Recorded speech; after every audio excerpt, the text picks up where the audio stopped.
அனைவருக்கும் வணக்கம். ஓல்டு ஜென்ரேஷனில் இருக்கிற எல்லாருமே பெருந்தலைவர் காமராஜர் அவர்களை சிஎம்மாக பார்த்து ரொம்ப சந்தோஷப்பட்டிருக்காங்க. எங்கள் ஜெனரேஷனுக்கு உண்மையிலே தான் தளபதி அவர்களே, நீங்கள் தான் எங்களுக்கு அடுத்த காமராஜராக இருக்கீங்க. அது உண்மை. அதை இன்னும் நீங்கள் நிறைவேற்றுவீங்க அப்படின்ற ஆசை எங்களுக்கு எல்லாருக்குமே இருக்குது.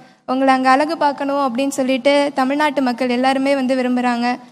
எங்களை இங்கே வர வச்ச வினோத் ரவி சார் ரொம்ப தேங்க்யூ. எல்லாருக்கும் ரொம்ப நன்றி. Thank you sir.